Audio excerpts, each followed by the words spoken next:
Përshëndetje, jemi në podcastin në Radar, sot do të flasim për një tematikë shumë interesante. Në një kohë që bota evolon me shpejtësi, ka nevojë për shumë bashkëpunime dhe një ndërtoi një iniciativë ngjashme është edhe Unitas. Ne jemi përfaqësuesin e Unitas, zoti Sokol Çili. Faleminderit shumë që jeni me ne. Çfarë është Unita?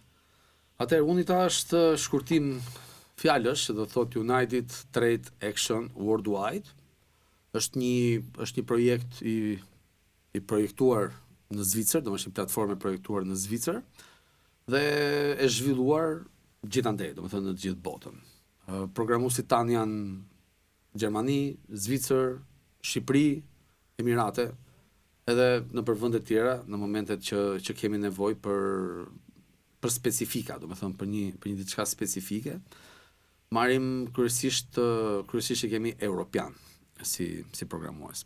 Dhe atëherë që ta kuptojmë, kjo është një projekt goxha kompleks, por ka fokus ekonomin, ka fokus biznesin, e trajtojmë me të gjithë elementët që një kompani i duhet. Domethënë, unë vetë kam 23 vite në biznes personalisht, partnerët e këtij projekti kanë mbi 30 vjet që janë në biznes, dhe kemi marrë gjithë ato elementët që një kompani ka nevojë.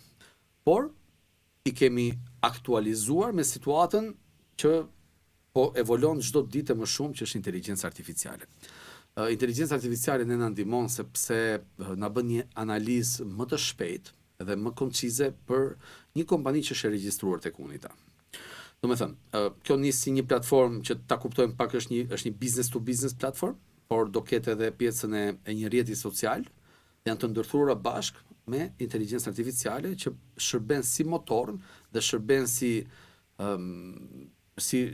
departament shitje, si departament marketingu, na plotson disa element që ne kemi të domosdoshme si biznes. Unita është fjala fundit e teknologjisë, domethënë nga ne platformës ne jemi duke bërë një Rolls-Royce. Momentalisht ka mbaruar faza e parë, që është një fazë që ne na lejon që një kompani të ketë mundësi që të hapi një profil të vetin. Ky profil i veti është si për kompanitë që kanë produkte, që kanë mundësinë të sistemojnë mirë me fotot përkatëse, me përshkrimin përkatës, me të gjithë elementet e sigurisë që nevojiten, pasi ne tek Unita marrim vetëm kompanitë verifikuara. Dhe për më tepër që për të plotësuar këtë platformë, kemi edhe pjesën e shërbimeve, domethënë dhe kompanitë me shërbime janë të mirëpritura dhe kanë një hapësirë ku të gjitha shërbimet e tyre tregojnë në mënyrë koncize, në një mënyrë që vet AI i analizon dhe bën atë pjesën e sugjerimeve përkatëse. Që do të thotë, për shembull, nëse ke një studio ligjore dhe këtu vjen një kompani e re italiane, automatikisht studios ligjore i vjen një notification që ka ardhur kjo kompani e re, a mund të çojë një prezantim? I thua po. Dhe ai dërgon një broshurë me të gjithë prezantimin që ka kjo si kompani. Dhe bën në mënyrë automatike pjesën e matching me njëri tjetrin, dhe çdo cili merr shërbime e tjetrit. Kemi bërë dhe pjesën e artistëve, domethënë një artist do ketë profilin e vet, me të gjithë elementet, me gjithë për shembull koncertet apo llojin e artit që performon. Gjithashtu kemi dhe hapësinë e influencerave.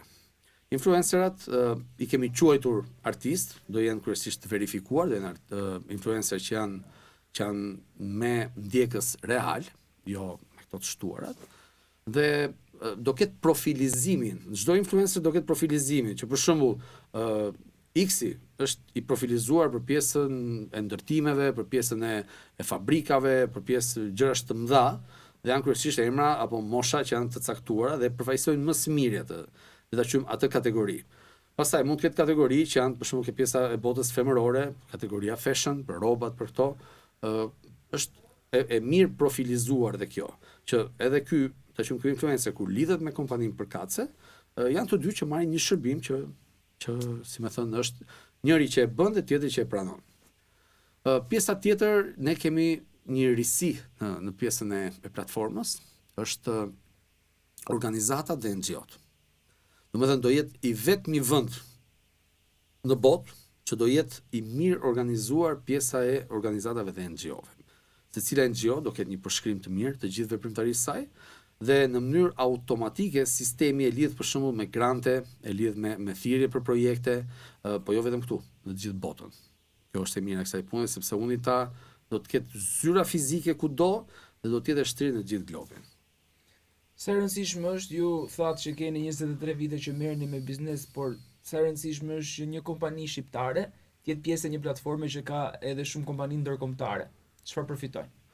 Atëherë, të them të drejtën, unë ne kemi marrë përsipër pjesën e Shqipërisë dhe Shqipëria drejton edhe pjesën e Ballkanit, domethënë është një zyrë pak më lart se zyrat e tjera që do jenë nëpër vendet e rajonit. Dhe ideja është që për çdo kompani është shumë e rëndësishme. Sot një kompani ka nevojë për marketing, ka nevojë për qenë sa më dukshme në treg, njerëzit janë më të prirur ndaj gjërave të shpejta, e ke vënë re besoj që edhe televizioni e ka ulur pak atë shikueshmërinë. Edhe sot edhe televizioni shërben për reelsa, për shortsa. Sot çdo kush ka nevojë për një informacion konciz, që të jetë i shpejtë dhe i saktë. Dhe si e tillë, pjesa ku mënyra se si ne marketojmë është në përputhje me kohën në cilën po ecim. Që do të thotë, çdo kush ka nevojë për një website, por website nuk do të jetë i stër zgjeruar, i ngatruar, nuk di nga hyj, nuk di nga del, por do të ketë një gjë koncize që të marrësh tamam atë informacionin që duat. Dhe tek Unita, ajo që ne kemi ta quajmë pikë fortë është shikueshmëria, është numri i njerëzve që do ta përdorin. A ka modele të ngjashme në botë dhe çfarë rezultatesh ka dhënë një model i gjashëm që do të implementohet edhe në vendin tonë me Unita? Atëherë, Unita është projekt pak unik në llojin e vet sepse ka disa elementë. Nuk është se është vetëm një, po mund të themi për shembull në pjesën e platformës business to business kemi Alibaba, kemi Amazonin. Okej, shumica këtyre janë dhe business to client, por kemi Europages, domethënë janë kompani që kanë me miliona përdorues dhe i ka dhënë rezultat. Çdo kompani që ka hyrë ka rezultat, pasi është brenda një marketi të caktuar. Është si këto qendra tregtare, domethënë ti vërtet mund ta kesh një dyqan në një rrugë, por kur e ke një qendër tregtare, kuptohet gjithë njerëzit shkojnë atje. E ke vënë besoj që kanë më shumë punë. Një gjë është edhe kjo. Ne jemi një qendër tregtare apo një panajir i madh ku secila nga këto kompanitë ka të stendën e vet të prezantohet në mënyrë sa më dinjitoze, sa më koncize, domethënë pa shumë ngatresa për njerëzit dhe shumë kollaj. Cila është rruga që një kompani duhet të zgjedhë që të bëhet pjesë e Unitas? Në radhë të parë duhet të bëj një kërkesë, është një aplikim që është i thjesht online, do vlerësohet nga një board që kemi ne këtej, domethënë Unita Albania është si vetëm zyra e përfaqësisë së Unita Worldwide dhe si e tillë ka një board që vlerëson përshtatshmërinë e kësaj kompanie, nëse është okay apo jo. Sikur unë di që ju keni një vizion më të gjerë, cili është vizioni juaj sa i takon Unitas? Pra ku doni që ti ngrini kompanitë shqiptare, në çfarë pjedestali? Tani, ne do bëjmë tonën. Pastaj këto gjëra duan pak bashkëpunim. Nuk është se mund t'i bëjmë vetëm ne. Domethënë e rëndësishme është që të kuptohet të kuptohet si produkt. Në momentin që kuptohet, duhet të bashkëpunimi nga ana e gjithë kompanive që materialet që do përgatisin duhet të jenë të një niveli të caktuar. Unë sot shoh që shumë pak kompani kanë me të vërtet një prezantim dinjitos. Në prezencën e tyre qoftë online, po qoftë edhe në materiale marketingu fizike. Nuk japin rëndësi. Domethënë mund të hedhin miliona euro për një hotel, për një fabrikë, për një kompani të caktuar, dhe kur vjen puna ke marketingu, pse kursen, jo po pse 500 euro, jo po pse 1000 euro. Ndërkohë që sot është bërë si oksigjeni pjesa e marketingut, sepse ka shumë ofertë. Dhe që ti të dalësh dhe të jesh i fortë në treg, marketingu do të jetë agresiv për mendimin tim. Nuk do të jetë marketing stili zviceran. Shumë zviceranët kanë marketingun shumë të avash, shumë të qetë. Më saktë e kanë patur se ata po evolojnë. Kurse po ndjekim shumë stilin amerikan ose stilin e Emirateve, stili Dubai është çmenduri. Do thënë agresiviteti i marketingut është maksimum, sepse ka shumë ofertë. Dhe ti duhet të jesh kompetitiv, të vazhdosh. Për të kuptuar më shumë, ju thatë që do të jetë një platformë që ka shumë shikueshmëri. Si do të vi kjo shikueshmëri? Do bëni një fushat marketingu të fuqishme?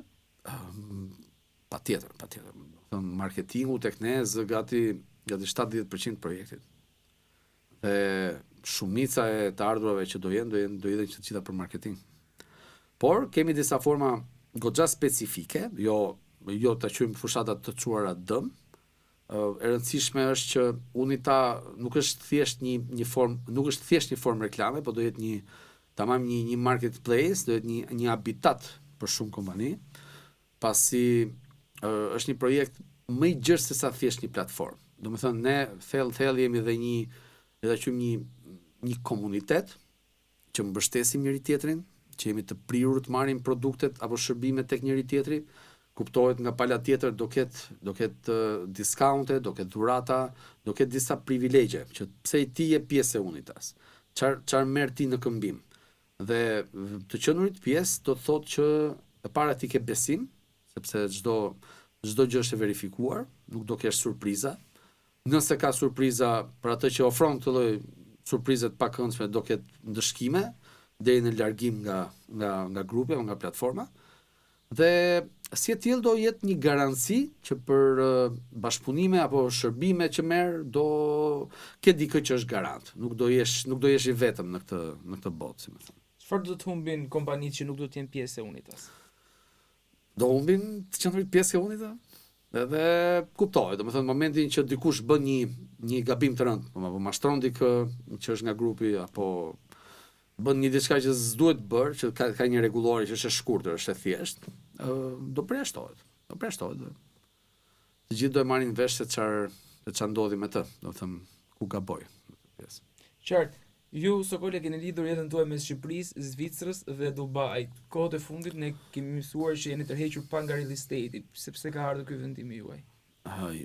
Jo se jam tërhequr plotësisht, unë punoj me një klientel të caktuar, janë shumë pak ata që punojnë, që i ndjek personalisht, janë kryesisht shtetas të huaj, nuk janë shqiptar. Dhe kompania është 100% aktive, domethënë kompania është Premium International, që është në Dubai. Jemi gati 22 veta atje, që merren vetëm me real estate-in, ka një ekip shqiptar dhe pjesa tjetër janë international. Kemi marrë projekte shumë të mira, domethënë tani pse mos tash është periudha e Ramazanit, edhe ka oferta, gjitha kompaniat aty bëjnë diçka më shumë, sidomos tek pjesa e off planit, domethënë që është në ndërtim e sipër. Dhe nuk është se kam dalë plotësisht, domethënë vërtet, okay, po merrem pak me këtë pjesën e Unitas më shumë. Domethënë më ka ardhur një moment që seriozisht domethënë nuk më bën më përshtypje leku, në kuptimin jo se kam bërë miliarda, por kam një balans me veten time që jam i qet, nuk është se unë jam natyrë që unë nuk është se kam kosto të mëdha, domethënë dhe për ata që më shohin dhe më kanë ndjekur, unë as nuk bëj ekzibicion, as nuk dal kështu me këto siç bëjnë këto kolegët që shumica e gjërave kuptohet që nuk janë të vërteta, bides edhe do doja edhe ta flisim pak të pjesën. Është bërë një lloj show, që mos jo jeta e Instagramit, që njerëzit po mërziten me njëri tjetrin. Pas një moment caktuar, ti mua më shef me duke bërë jetën e luksit, me makina të shtrenjta, me gjëra që ndoshta nuk janë të mia. Praktikisht ti më njeh, edhe nuk ndjehesh mirë kur shef këtë lloj ndryshimi. Po një që nuk më njeh, e kuptohet e merr për shablon, thotë çfarë jetë bën nga Sokoli andaj.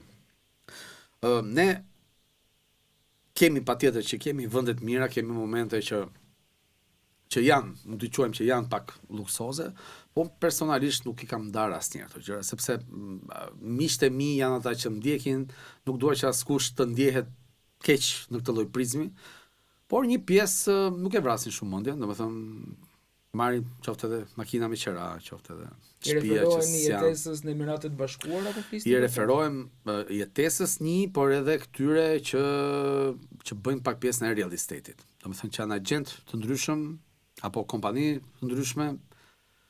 Ideja është që ato secili aty bën jetë normale, ndoshta edhe pak më poshtë se sa normalja, por kur shfaqen nëpër video, nëpër spote dalin me jahte, me limuzinëra, me kabrioletra, po nuk është e vërtet.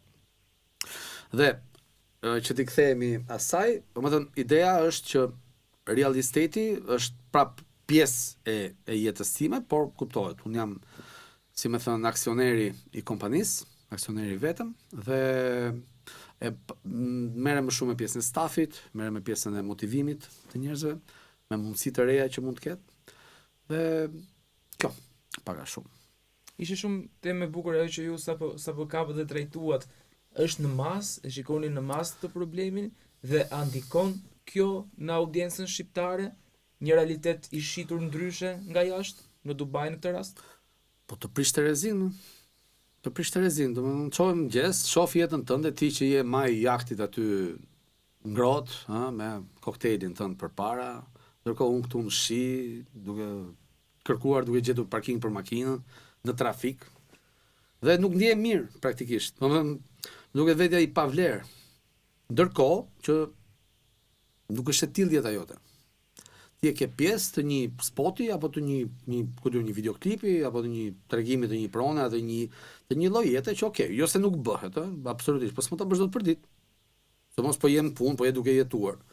Dhe nëse e bën për ditë, ç'a nevojë ka ta tregosh? E zëm se pas ka një kategori që janë milionera që mund ta bëj për ditë, e zëm se. Ç'a nevojë ka që ta tregosh? Pse i gjen ti kënaqësinë ke vuajtja e tjerëve? Se kjo është gjithë ideja. Apo jo. Ne fa kemi parë shumë edhe personazhe që dalin nëpër podcaste që thotë ne më të mirë, më të fortë, të fitojmë 10 milionë euro në vit, fitojmë 20 milionë euro në vit. Dhe ky realiteti në fakt ndoshta ka shtuar akoma më shumë dozën edhe të agjentëve këtu në Shqipëri që merren me real estate. Duke sikur mbin, më fal për shprehjen, po ndoshta sikur pulla çdo ditë pas shiut. Edhe shtohen akoma dhe më shumë agjentë, duke parë një realitet që me të vërtetë është ndryshe. Atëherë, është ka qenë dhe është biznes jo i keq, është biznes i mirë. Më thënë real estate është biznes i mirë. Sidomos nëse je korrekt, nëse je i hapur. Se njerëzit nuk kanë më sot, nuk kanë më budallëj. Domethënë njerëzit kuptojnë, por kur je në botën andej, duken gjërat ndryshe. Si gjë. Dhe mendoj që, okay, ka edhe që shumë që egzagerojnë, këto 2 milionshat e këto. Unë i them vetëm diçka. Sepse ka pasur shumë njerëz që kanë bërë sikur kanë ndërtuar, sikur po ndërtojnë në për vende shumë të mira atje. Ose që i kanë shitur personazheve të njohur. A mund të na tregojnë një fakt, një dokument për të pjesë? Okej, unë them që për shembull i kam shitur Beyoncé's. Ti do të më pyesësh me drejtova, a mund të më tregosh ma fakto pak? Pse do të besoj? Por ç'a ndodh?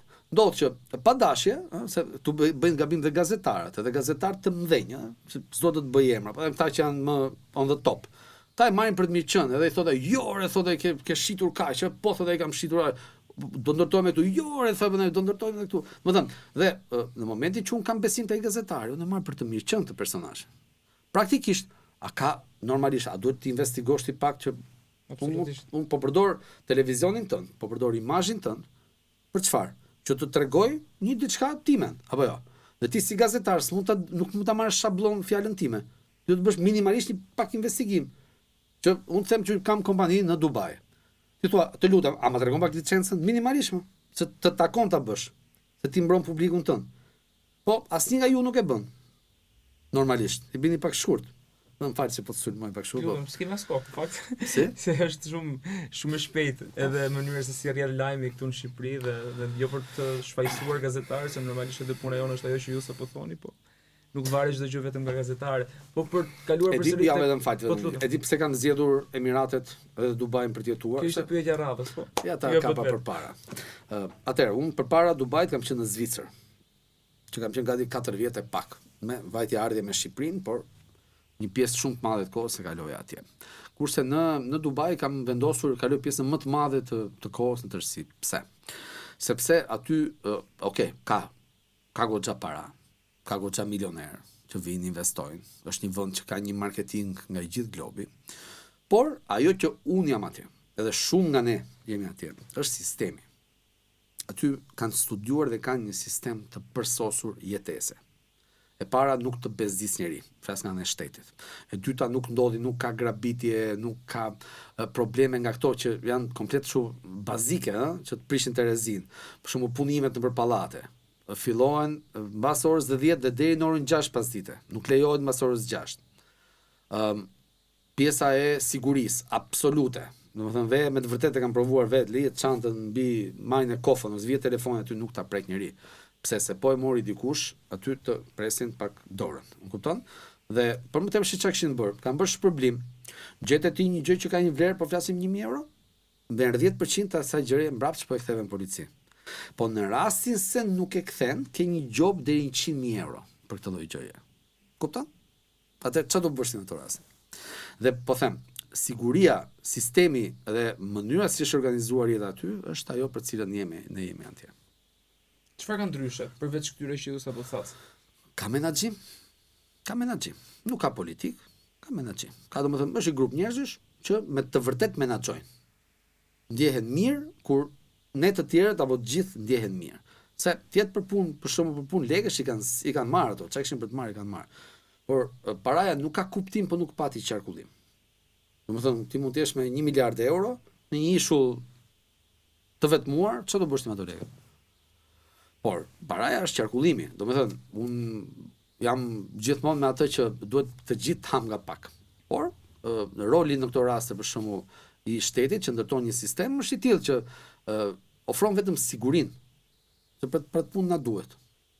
Por ata kanë bërë update të shpejt, shumë të shpejt, se veprojnë shumë shpejt. Kush është update? S'ka 2 deputet. Aty dhe ministrat që janë punëtorë maksimum. Të gjithë to pjesa e administratës shtetërore janë nga vendali, nga locals. Po ti shohësh se çfarë lloj shërbimi t'japin, që të qeshur, ditë të shpejt, duan të ndihmojnë të mbarojnë punë. Nuk ekziston jo po kafja, jo po kjo, jo po ajo. Sepse kjo punë e kafes është gabim shumë i madh. Ne vetë kemi prishur të sistemin këtu. Nëse krahasojmë stilet e jetesës, ndjesë të ndërpreva. Jo, Nëse krahasojmë stilet e jetesës, çfarë ndryshimi ka mes Zvicrës dhe Dubajit? Është më i shtrenjtë në Dubai apo më i shtrenjtë në Zvicër? Ja, Zvicra është më i shtrenjtë. Në Dubai ke në një qytet i gjen të gjitha, praktikisht. Domethënë, mund të shkosh, po flasim, të qethesh me 1.5 euro, por mund të qethesh edhe me 35 euro. I ke të gjitha, po aty. Ke një drek që të shkon 3-4.000 euro, ke edhe një drek që të shkon maksimumi 3 euro, 4 euro. Domethënë varet nga ku shkon, çfarë zgjedh. Domethënë ai është një vend që është international, gati, po themi, 90% janë të huaj që janë atje. Por është sistem. E kupton, domethënë ka njerëz që ulen profesionistë dhe mendojnë, si ta zgjidhim këtë? Edhe e zgjidhin.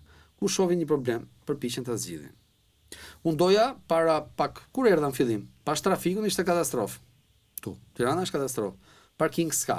Kurse aty ti çdo godin që ke, çdo apartament ti ke të shoqëruar me parking. Nuk të pyeta e do ta marrësh parkingun. Jo, thotë, kjo certifikat ka këtë parking. Kurse pjesa e trafikut është e mirë disiplinuar, ka, se dhe aty kuptohet është dyndje njerëzish, të mos në sezon, por ama është e disiplinuar gjëja. Kurse këtu është një lloj trafiku që është i palogjikshëm për mendimin tim. Pse? Në momentin që ty të hapet semafori jeshil dhe do të kthesh djathtas, automatikisht i hapet edhe këmbësorëve që po ecin. Dhe ti prap ndalon. Do të thënë, unë kërkova dhe i thash një miku, i thash më gjej pak hartat nga lart. Një ortofoto të gjithë këtyre kave të lëvizjeve, si lëvizin makinë dhe ku janë semaforët. Dhe kam çunat e mi që merren me pjesën e programimit me AI, dhe ja jap AI na jep 2-3 alternativa, si do të jetë drejtimi i makinave. Për shembull, në një vend që e ke me 2 korsi, që e ke me vajtje ardhi, mund të jetë me një drejtim. Që ta quajmë ti do të shkosh deri ke Sauk, të kthehesh dhe të vish mbrapsht. Nuk e nevojë se të futesh oti pengosh rrugën të gjithë tjerëve. Domethënë, ka zgjidhje, po do pak vullnet, do pak dëshirë për të marrë. Çfarë i mungon Shqipërisë për të bërë Dubai? Sa pyetje e fortë kjo. E di çfarë mungon? I mungon shteti.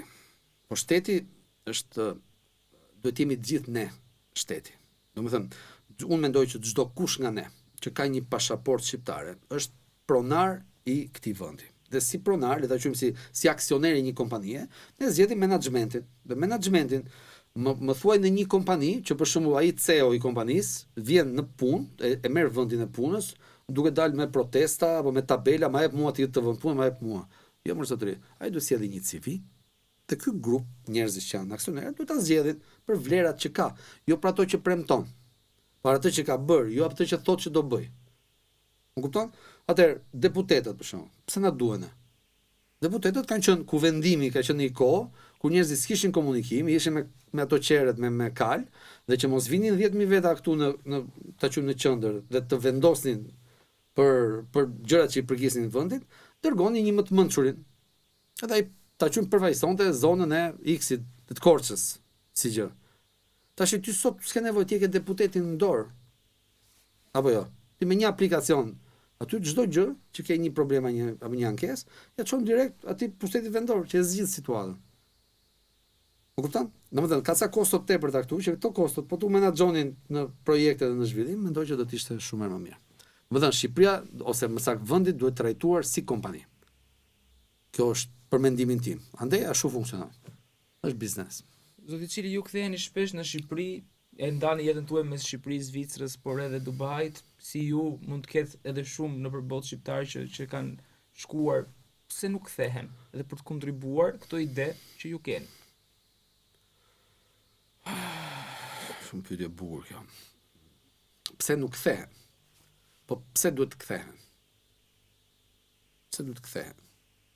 E ke parasysh të është një zog i vogël që rritet në një kafas. Ka për të ngrënë, ka për të pirë gjitha këto, e shef dhe diellin nëpërmjet atyre telave. Dhe në një moment i hapet dera. Pyetja është pse sikën? Dhe pyetja është po iku, a do kthehet më prap? Domethënë, ne na u hapë ajo dera. Dhe arritëm domethënë se për shpërgjithë hapur si derë, po ca dhe nuk dalin. Se thonë këtu është bota, është brenda, kështu ç'a ndodhi jashtë. Ne qelluat që dolëm dhe tash të kthehesh prapë tek kafazi që çik nuk është kollaj. Domethënë duhet të riparuar një gjë që nëse e kam parë unë, riparimi tu ndodh vetëm me plugim, nuk mund të ndodhi kështu me arnim, më duhet bjerë një herë gjitha, pastrohet komplet, pastaj fillojë të ringrihet një sistem i ri. Qartë. Zoti Cili, faleminderit shumë që ishit me ne në këtë hapësirë, faleminderit shumë për iniciativën që ju keni për Unita, që do të jetë një platformë të dinjitoze për gjithë kompanitë shqiptare, por jo vetëm, po ashtu edhe për të gjithë eksperiencën tuaj jetësore që ndat me ne. Faleminderit juve dhe vetëm mbarësi ju uroj. Faleminderit.